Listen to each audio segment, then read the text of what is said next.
Hey, welcome back to the channel. In this video, we're going to be covering the upcoming Florida and Gators Orange and Blue spring game that will be coming up on April 13th at 1 o'clock p.m. on Saturday.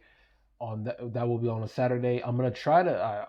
I hopefully plan on being at the game. I've never been to a spring game ever in my life, so it would be a pretty nice experience for me as a Gator fan to enjoy because I've lived in Fort Lauderdale my whole life, and I've been at the UF campus, but I've never been there for a spring game or for a football game. I've been to one UF men's basketball game my entire life, but I've never been to a Florida Gator football game in my life. So that would be a nice experience to have. In this video, I'm going to be covering what I'm looking for heading into Florida's orange and blue spring game. There's my picture and face at the top of the screen above the title. So here it is. The Florida Gators host their annual orange and blue spring game on April 13th. I plan on being at the game that day, so I will give my honest assessment of what I hopefully see from the team. A lot is riding on this season for the program, not only for Billy Napier and his staff, but also for athletic director Scott Strickland. Strickland has made 3 coaching hires at football, including Napier, and 2 hires at basketball at Mike White and Todd Golden. Thankfully, the Golden hire has blossomed into a SEC tournament finals appearance and an NCAA tournament appearance. Heading into a critical year 3, the Florida Gators would like to clean up the many on-field mistakes, that they have hindered the team for the last 2 years to achieve an above 500 record for the first time since 2020. So now that brings the conversation to full circle back to the spring game. What do I believe the Gator faithful should be looking for in this upcoming event? Now, what is Florida's plans for the special teams? Is Joe Houston taking the reins head on, or is it a shared responsibility with Chris Couch? Both of these guys are analysts, off-field analysts for special teams, and Joe Houston was hired by Billy Napier back in January, and he has a background in special teams, coaching under Bill Belichick for the New England Patriots, and also having special team responsibilities during his time at another program. I don't remember if it was I believe it was Iowa State that it was. I will have to recheck that, so don't quote me on that. But I believe it was that program, and I know he's bringing that experience to the staff, which is important. The Florida Gators have had issues with this group for a couple of years in the Napier era. In 2022, a special teams mistake cost Florida a shutout performance versus South Carolina in a 38-6 victory that allowed USC Gamecocks, that is, to get their only score of the entire game, which was a touchdown. Otherwise, it would have been a 38 to nothing victory. The very next week, a muffed punt helped seal a loss to Vanderbilt. Jason Marshall Jr. was returning punts for what reason, I have no idea why. He fumbled the ball into the end zone, and the Vanderbilt player recovered it, and that gave Vanderbilt an easy touchdown, which helped extend their lead over Florida in that game, and which allowed the Commodores to beat the Gators that game. Last season, this was just absolutely pitiful. In the opener, Florida had a missed field goal, a penalty for 2 players being on the field with the same number simultaneously, and a play that had 8 players on the field, which if you go and look at my review of Florida's performance against Utah, that video is the thumbnail. And I'm gonna and I might decide to just, link that video in the description box just so that way you guys can see. That was actually the thumbnail of that video, that screenshot with the 8 players being on the field. Somehow the officials missed it. I have no idea. And no blunder would be more crushing than when an illegal substitution penalty moved a field goal back 5 yards, leading to a missed kick by Trey Smack, allowing Arkansas to take the game to overtime and to eventually win it. Hopefully, senior analyst Joe Houston can bring a new schematic approach to the third dimension of the field. That's what I was talking about earlier. Number 2, this is the big one, physically and literal and figuratively. Who is the starting 5 on the Gators offensive line? The Gators have a lot of question marks at this position, so naming the starters will be. Oh, I don't know. I don't know why I wrote will be equivalent. I guess I meant to add something to that, but it was meant to be an analogy. But I guess I missed that part.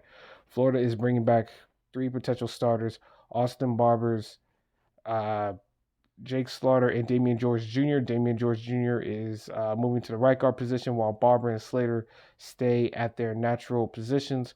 What to watch for is the maturation of sophomore linemen Caden Jones, Kanaje Harris, and Roderick Kearney.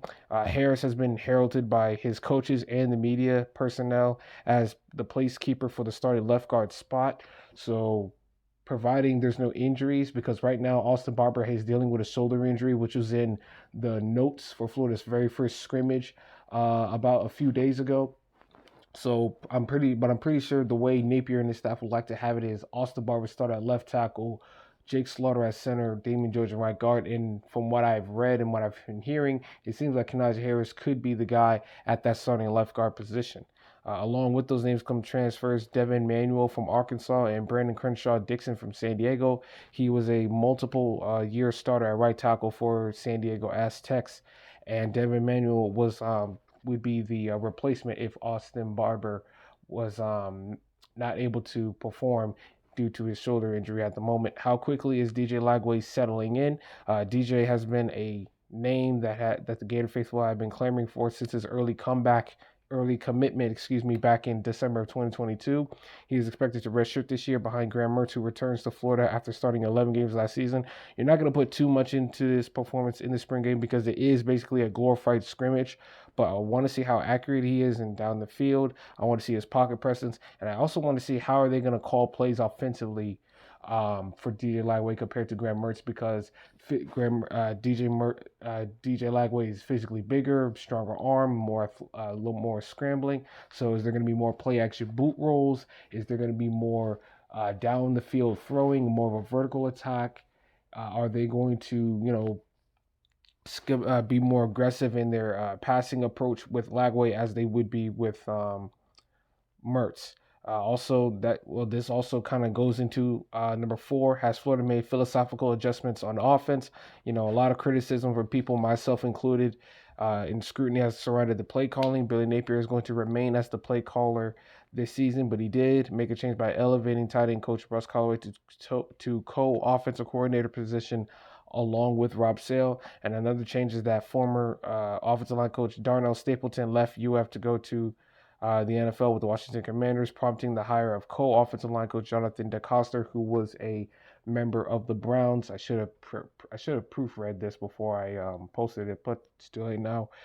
Improvement in tackling and fundamentals and a more ferocious mindset on defense. What I mean by that is that the Gators have been an annual disappointment on the defensive side of the ball for the last several years.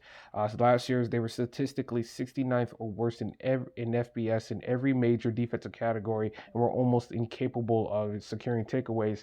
And that is what encouraged Napier to make immediate changes on the defensive side of the ball, hiring 3 new assistants at all levels. They hired a new defensive line coach. We've talked about Gerald Chapman, new linebackers coach Ronald Roberts, who also is going to have a big role in how Florida game plans defensively. He's also in addition to him being the linebackers coach, and they have Will Harris from the Los Angeles Chargers and former defensive backs coach of Washington to coach the secondary as well. And Florida kind of loaded up in the defense in the front 7. Defensive line and linebackers with the transfer portal additions that they made in the recruitment. Having fresh faces and new mindsets can help change the culture and the temperament of the defense. So that's what you want to see from Florida in the spring game. And I also am looking at that wide receiver room. How has the wide receiver shaken out during the offseason training? Last year, Florida had the benefit of the Trey Wilson plus Ricky Pearsall duo, but Ricky Pearsall's headed to the NFL, so now they need a number 2 target behind outside of Eugene Wilson III, or Trey Wilson, however he likes to be called. They have some new speedsters in Tank Hawkins and T.J. Abrams. They have a transfer in Chimere Dike, who has a history with Graham Mertz back at Wisconsin, so the chemistry between them is nice. And they have returning players in Aiden Mizell, Andy G, and Khalil Jackson.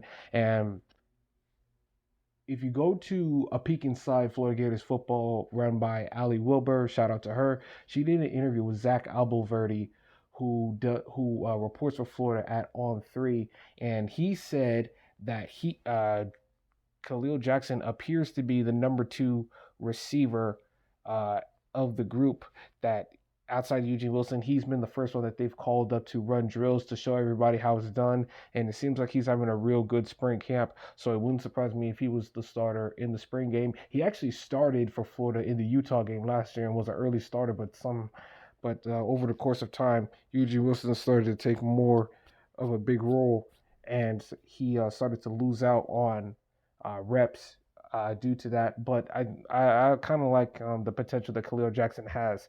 It'll give the young receivers like Hawkins and Abrams time to develop, and it could possibly motivate Mizell and Eugene to probably step it up as to step up their game. So that's what I'm looking for heading into Florida's spring game. So here's the article. I'm an intern for the Hub. This is the article that I wrote for the Florida Gators, the Orange and Blue spring game preview.